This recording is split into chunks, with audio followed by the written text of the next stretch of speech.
لبيك اللهم لبيك لبيك لا شريك لك لبيك إن الحمد والنعمة لك والملك لا شريك لك.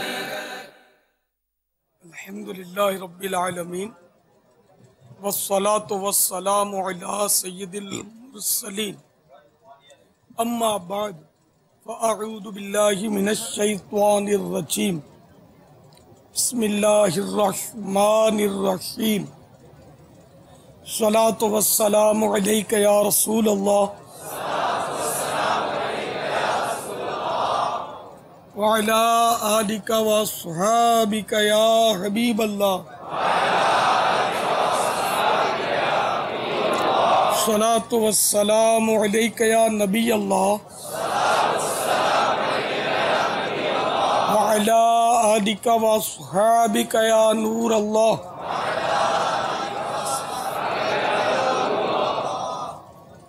فرمان مصطفیٰ صلی اللہ تعالی علیہ وآلہ وسلم جو مجھ پر بروز جمعہ درود شریف پڑھے گا میں قیامت کے دن اس کی شفاعت فرماؤں گا. صلو علی الحبیب صلی اللہ علیہ. ہوائے مدینہ سے آپ کے مشام دماغ معطر ہو رہے ہوں گے اور آپ اپنی روح میں تازگی محسوس کر رہے ہوں گے. ہو سکے تو ننگے پاؤں روتے روتے مدینہ منورہ کی فضاؤں میں داخل ہو. جوتے اتار لو چلو باہوش باادب جوتے اتار لو چلو باہوش باادب دیکھو مدینے کا حسین گلزار آ گیا رہے مدینہ ہے غافل ذرا تو جا رہے مدینہ ہے غافل ذرا تو جا رکھنے والے یہ چشم سر کے ہیں او پاؤں رکھنے والے یہ چشم وارو قدم قدم میں کے ہر دم ہے جانے نوارو قدم قدم پہ کے ہر دم ہے جانے نو یہ راہ جاں فضا میرے مولا کے در کی ہے گھڑیاں گنی ہے یہ شب گھڑی پھری گھڑیاں گنی گئے برسوں کی یہ شب گھڑی پھری مر مر کے پھر یہ سل میرے سینے سے سر کے ہے. اکبر اپنے قدم اور یہ خاک پاک اللہ اکبر اپنے قدم اور یہ خاک پاک حسرت ملائکہ کو جاوز سر کی ہے. معراج کا سما ہے کہاں پہنچے زائروں سی سے اونچی کرسی اسی پاک در کی ہے، کرسی سے اونچی کرسی اسی پاک در کی ہے۔ حاضری روضہ رسول سے پہلے مکان وغیرہ کا بندوبست کر لیجئے، حاجت ہو تو کھا پی لیجئے، الغرض ہر وہ بات جو خشوع و خضوع میں مانے ہو اس سے فارغ ہو لیجئے۔ اب تازہ وضو کیجئے، اس میں مسواک ضرور ہو، بلکہ بہتر یہ کہ غسل کر لیجئے، دھلے ہوئے کپڑے، بلکہ ہو سکے تو نیا سفید لباس، نیا امامہ شریف وغیرہ زیب تن کیجئے، سرما اور خوشبو لگا لیجئے، اور مشک افضل ہے۔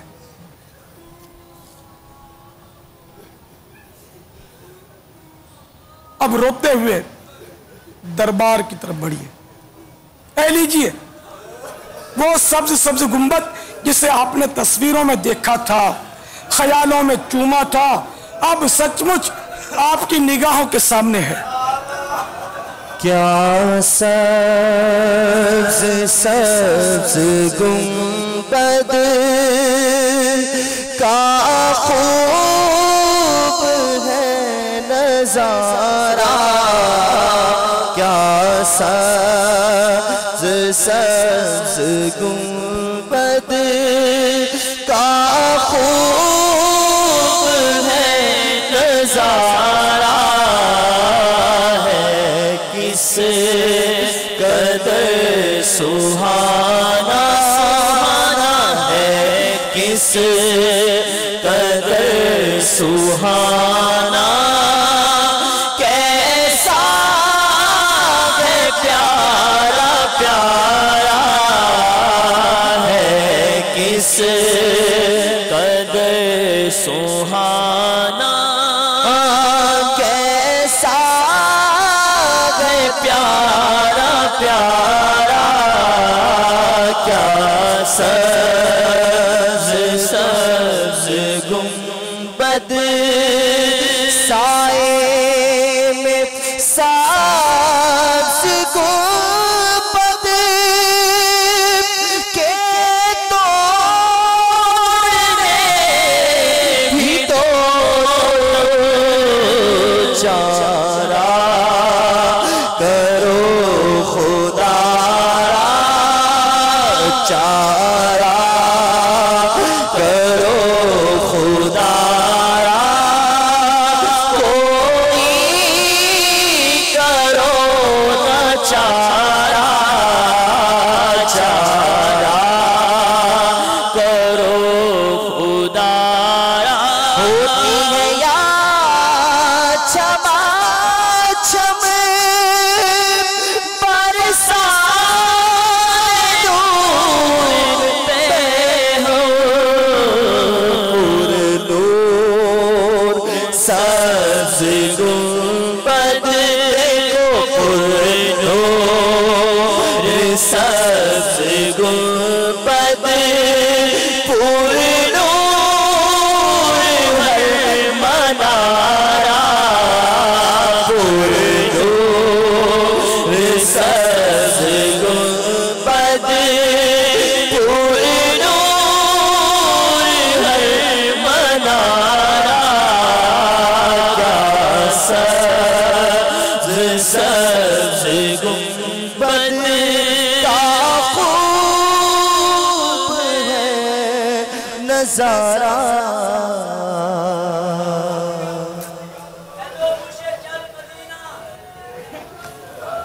صلو علی الحبیب۔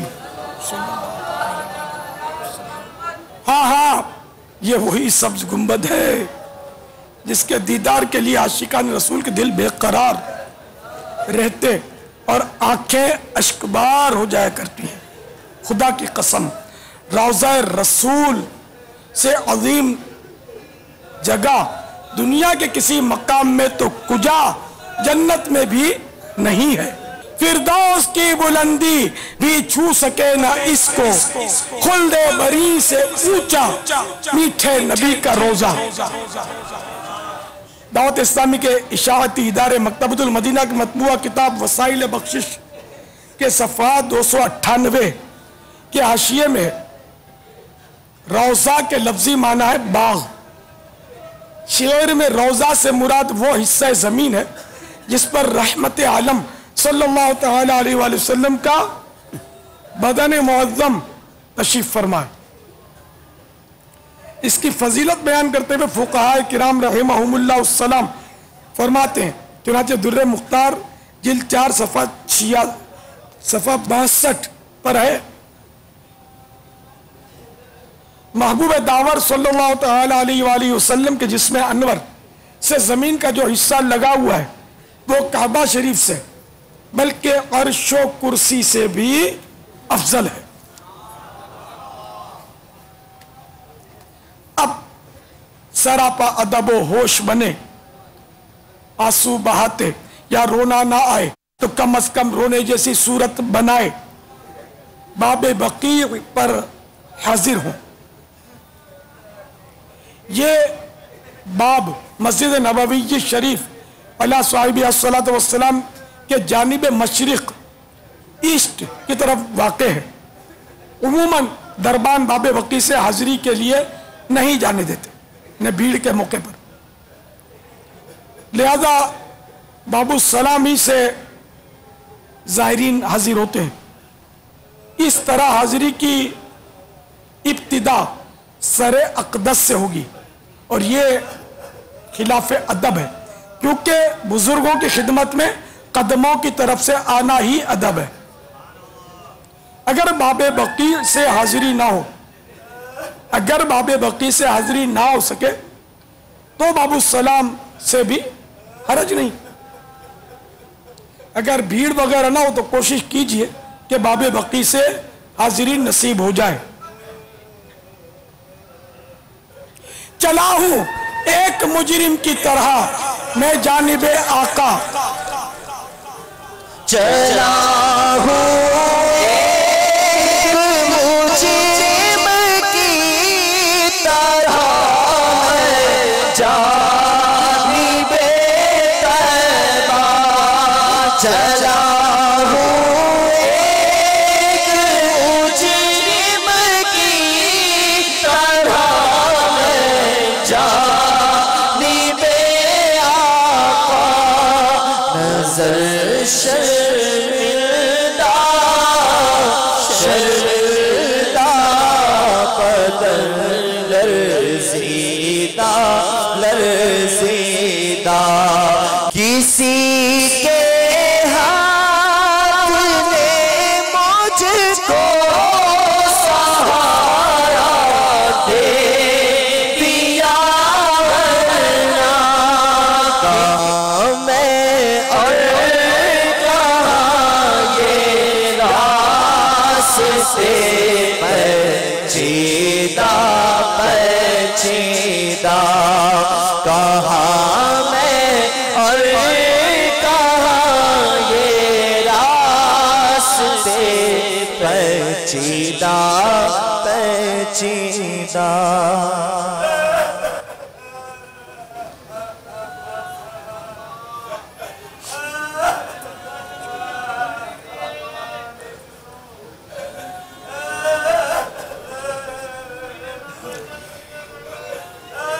وہ ایک شنیدن حکایت یاد آ رہی ہے، سنی ہوئی، کہ کسی شخص نے مسجد نبوی شریف میں ایک اپنا کوئی قالین بچھایا ہوگا، تو اس پر کوئی دیوانہ جس کے کپڑے اور کوئی ایسے عمدہ نہیں تھے، سادے کپڑے تھے، اور اس طرح وہ اس کے قالین پہ چڑھ گیا قدموں سے، تو اس کو بچھانے والا کوئی بڑا آدمی تھا دنیاوی اعتبار سے، اس کو ذرا ناگواری سی دل میں آئی اور اس کو اس نے ہٹا دیا کہ دیکھو تو صحیح ہم نے کیا بچھا کر رکھا ہے، ہٹا دیا۔ پھر کہتے ہیں کہ رات کو جب وہ سویا قالین بچھانے والا تو اس کو خواب میں جناب رسالت مآب صلی اللہ تعالی علیہ وآلہ وسلم کی زیارت ہوئی اور کچھ اس طرح ارشاد ہوا کہ ہمیں اس قالین کی ہماری مسجد میں بچھانے کی حاجت نہیں ہے جس پر ہمارے عاشقوں پر قدم رکھنے پر پابندی ڈالی جائے، اپنا قالین واپس لے لو، اس طرح کا کسی نے سنا تھا۔ تو اب اس پر ایک شعر ہے، یہ شعر خیر اس کے ضمن میں نہیں ہے، کسی نے لکھا ہے جو پڑھا جا سکتا ہے۔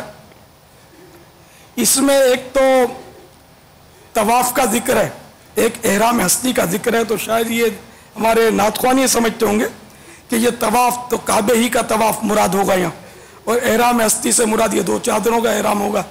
احرام ہستی غالباً لباس کو بولتے ہیں، یہ جو لباس ہے نا یہ احرام ہستی، اور طواف مانے گھومنے پھرنے کو بھی طواف بولتے ہیں، پھرنے کو۔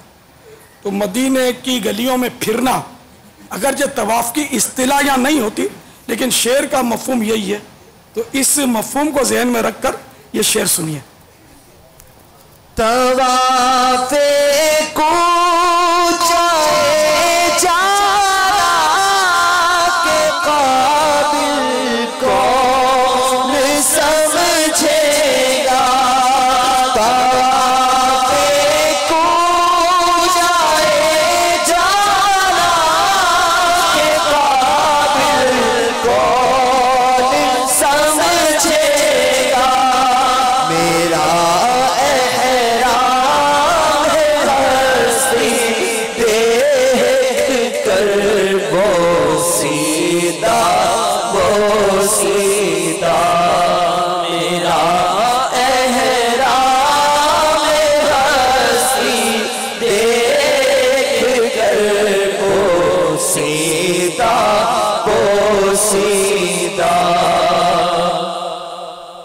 مدینے کے راستے یعنی حاضری ہو رہی ہے، مدینے کے راستے تو جہاں جاتے ہیں سیدھے سیدھے پہنچ جاتے ہیں اور وہاں تو سیدھی سڑک ہے، تو یہ راستے پیچیدہ ہے اس کا پیچیدہ ان معنوں کر سمجھ میں آتا ہے کہ یہ وہ پیچیدہ راستے ہیں جن کو اس شعر سے سمجھیں، کس طرح پاؤں رکھیں یا صاحب بصیرت، یعنی جو دل کی آنکھیں رکھتا ہے وہ یہاں پاؤں کیسے رکھے گا، آنکھیں بچھی ہوئی ہیں ہر جا تیری، ان معنوں کر کے کہاں میرے گندے قدم اور کہاں محبوب کے نقش قدم، کوئی ایسی جگہ نہیں مل رہی کہ جہاں میں اپنے پاؤں رکھ سکوں۔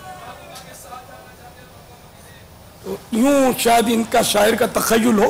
اقبال عظیم مرحوم نے بہت کلام لکھا ہے، نابینا تھے خود، جبھی تو نادیدہ لکھا ہے کہ مدینہ ہم نے بھی دیکھا ہے مگر نادیدہ، تو یہ شاید یہ مراد سمجھ میں آتی ہے۔ واللہ اعلم بالصواب۔ کسی کے ہاتھ نے مجھ کو سہارا دے دیا، کسی کے ہاتھ نے مجھ کو سہارا دے دیا، کہاں میں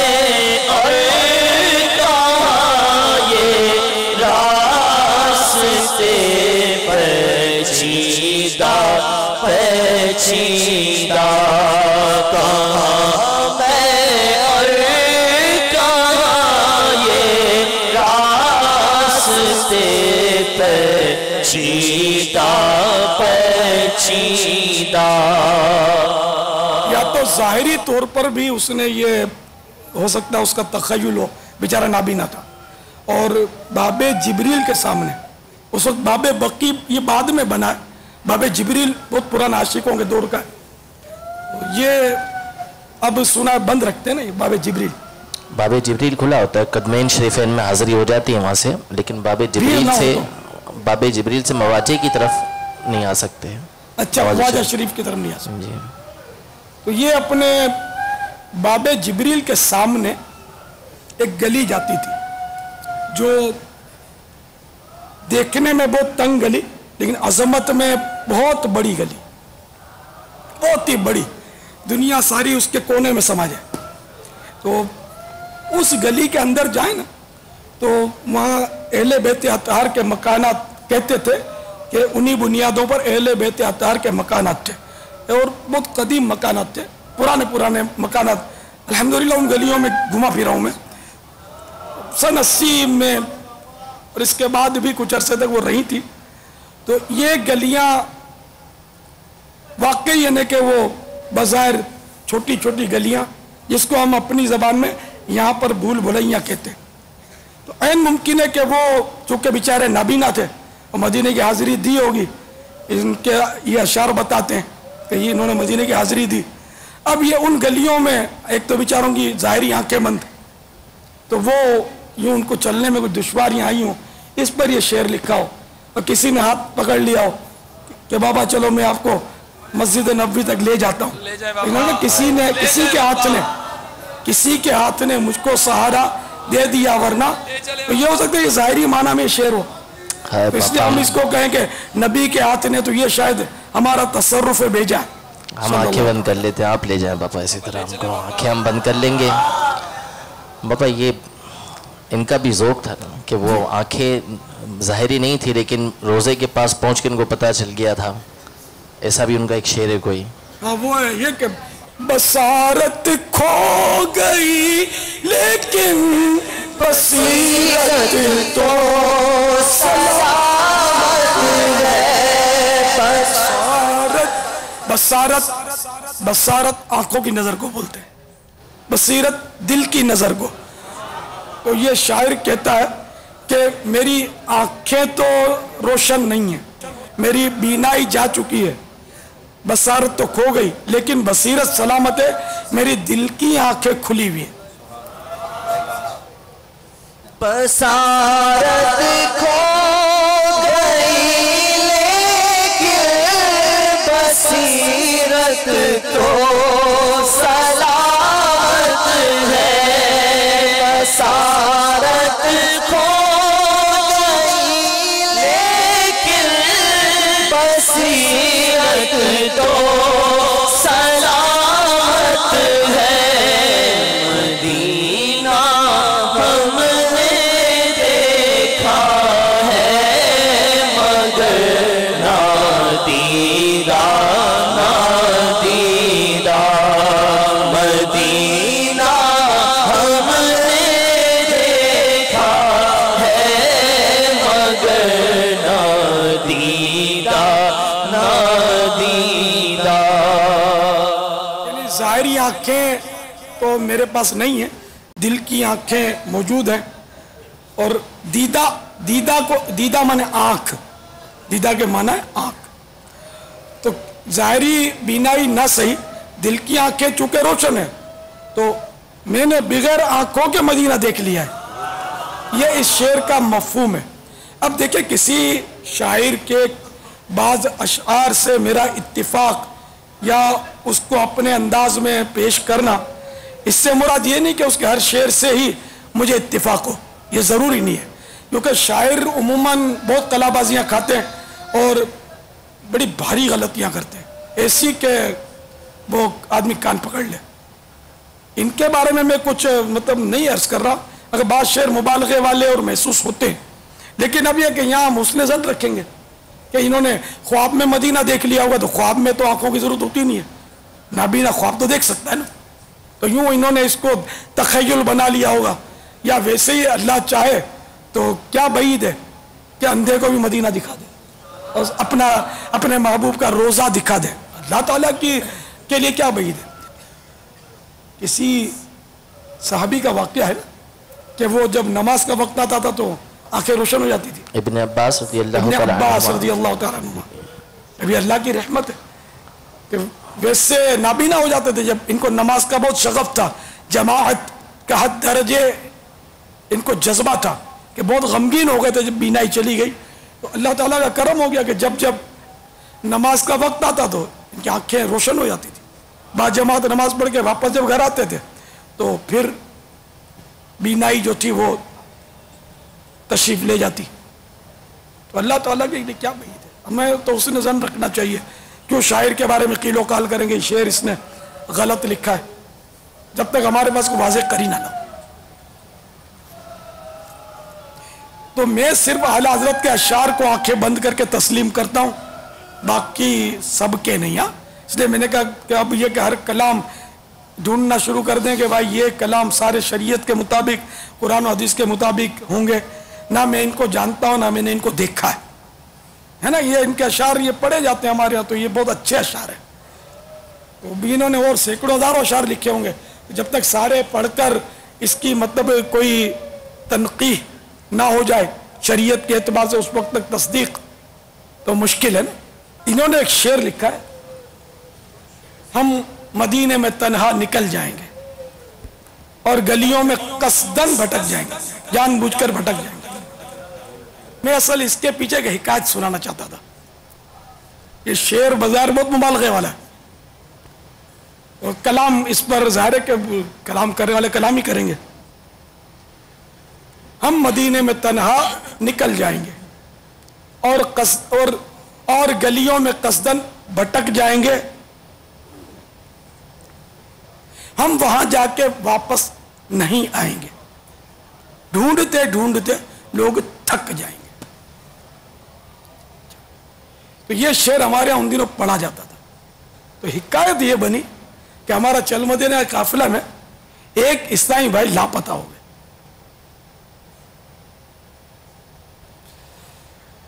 کہاں گئے؟ اب ان کی تلاش شروع ہوئی. ڈھونڈتے ڈھونڈتے اسلامی بھائیوں نے جا کر کہیں دور جا کر ان کو ایک جگہ پایا کہ جہاں وہ سر جھکا کر افسردہ بیٹھے ہوئے تھے.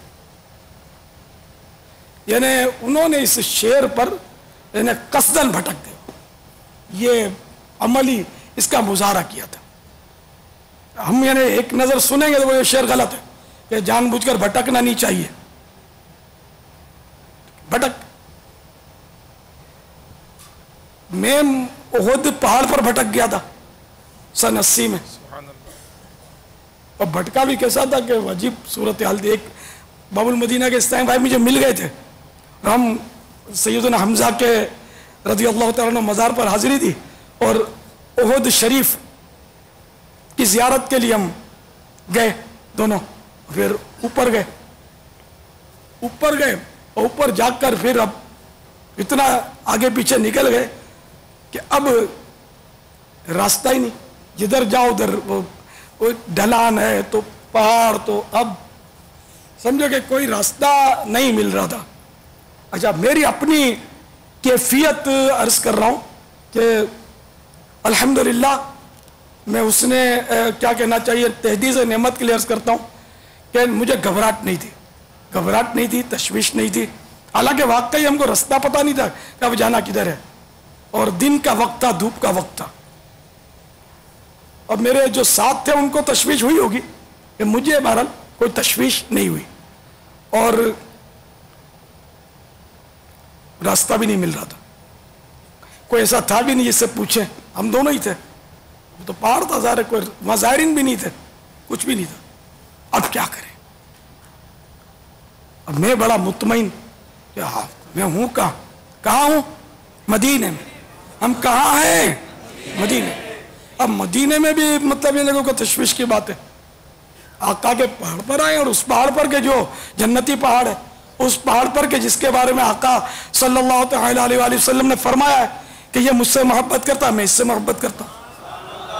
اب اس پہاڑ پر موت پر ہزاروں زندگیاں قربان، اگر ایمان پر کسی کو آ جائے تو.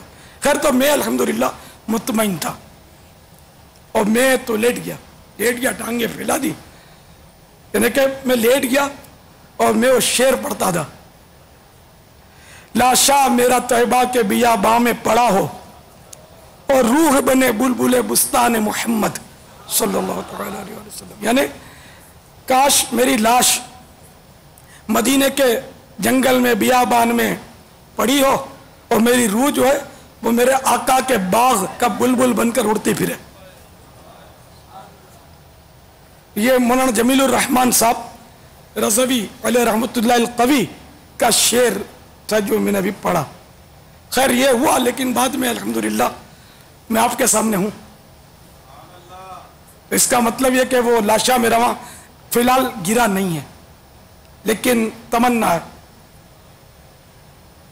تمنا ہے درختوں پر تیرے روزے کے جا بیٹھے، تمنا ہے درختوں پر تیرے روزے پہ جا بیٹھے، قفس جس وقت ٹوٹے طائر روح مقید کا. یعنی میری یہ آرزو ہے، یہ شاعر کہہ رہا ہے، یہ مشہور شاعر ہے جس کا تخلص تھا شہیدی، اور کہا جاتا ہے اس کی یہ آرزو پوری ظاہری طور پر ہوئی، بظاہر. وہ بھی عرض کرتا ہوں، لیکن پہلے اس کے معنی ہو سکتا ہے کہ سب کی سمجھ میں نہ آئے ہوں، بعضوں کی آئے ہوں. یعنی میری تمنا، میری آرزو ہے کہ جب یہ الفاظ کا ایک مطلب وہ بندھن ہے الفاظ کا، وہ کہ جب میرا قفس یعنی بدن کا پنجرہ کھلے اور جو میری روح اندر قید ہے وہ باہر نکلے، یعنی جب مجھے موت آئے، میری روح اڑے، پرواز کرے، تو کیا ہو؟ تمنا ہے درختوں پر تیرے روزے پہ جا بیٹھے. یہ تو آسان ہے کہ یا رسول اللہ آپ میری روح جو ہی نکلے، میری آرزو ہے کہ آپ کے روزے پر بیٹھ جائے، اڑ کر بیٹھ جائے، آرزو ہے. تو یہ کہتے ہیں، میں نے پڑھا تھا کہ یہ شہیدی تخلص ہے، اور یہ بہت پرانا شاعر ہے، آج کل کا نہیں، یہ اعلیٰ حضرت سے بھی غالباً پہلے کا ہے. تو یہ جب مدینے گیا تو سرکار کے جب روزے پر پہنچا، سبز گنبد کی زیارت کی، اس کا دم نکل گیا. تمنا ہے درختوں پر تیرے روزے کے جا بیٹھے، قفس جس وقت ٹوٹے طائر روح مقید کا. یہ نصیب والوں کی بات ہے. اپنا کیا شعر ہے اس میں؟ آنکھ جب گنبد خضرا کا نظارہ کر لے، آنکھ جب گنبد خضرا کا نظارہ کر لے، تم نکل جا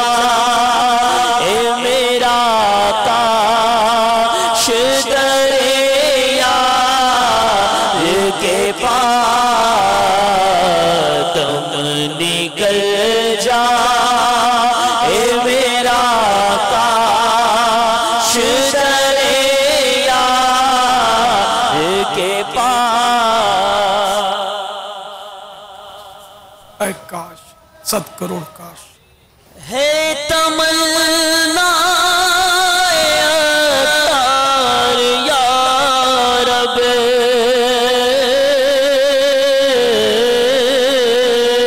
ان کے جلووں میں یوں موت آئے.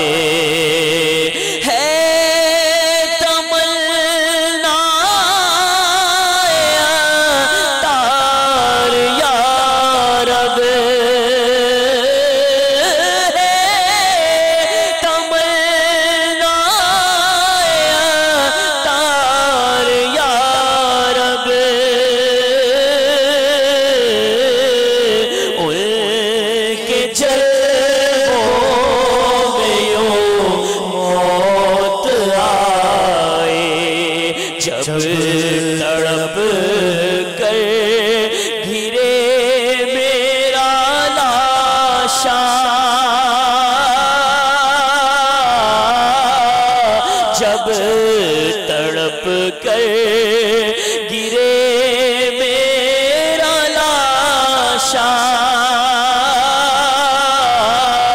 تھام لے بڑھ کے شاہ مدینہ، جب تڑپ کر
بس نظر میں ہو شاہ مدینہ، ہر رکاوٹ وہاں ہٹ گئی ہو،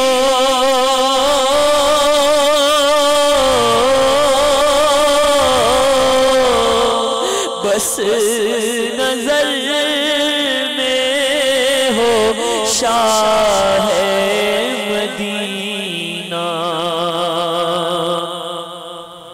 آمین آمین۔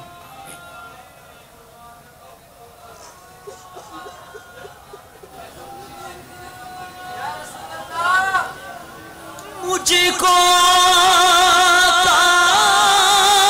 مدینے بلا لو، مجھ کو مدینے بلا لو،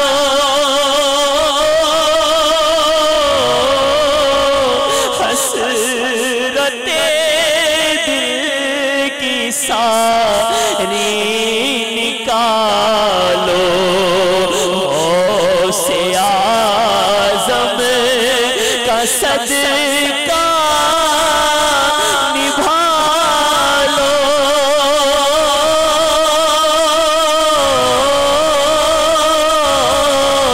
غوث اعظم کا صدقہ نبھا لو،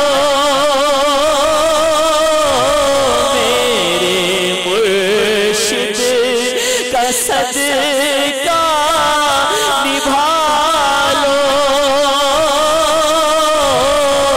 اب تو کہہ دو مجھے چل مدینہ، اب تو کہہ دو مجھے چل مدینہ، اب تو کہہ دو مجھے چل مدینہ، اب تو کہہ دو مجھے چل مدینہ، اب تو کہہ دو مجھے چل مدینہ، اب تو کہہ دو مجھے چل مدینہ۔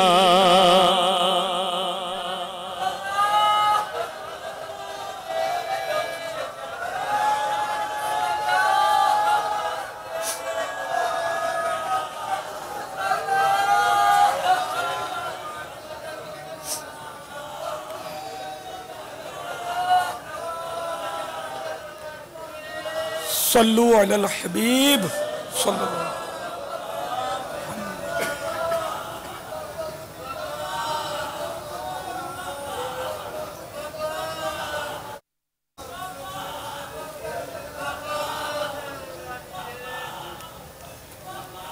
باب بقیع نہ ملے تو باب جبرائیل یا جس بھی باب سے حاضری ہو، الصلاۃ والسلام علیک یا رسول اللہ عرض کر کے ذرا ٹھہر جائیے۔ گویا سرکار ذی وقار صلی اللہ تعالی علیہ وآلہ وسلم کے شاہی دربار میں حاضری کی اجازت مانگ رہے ہیں۔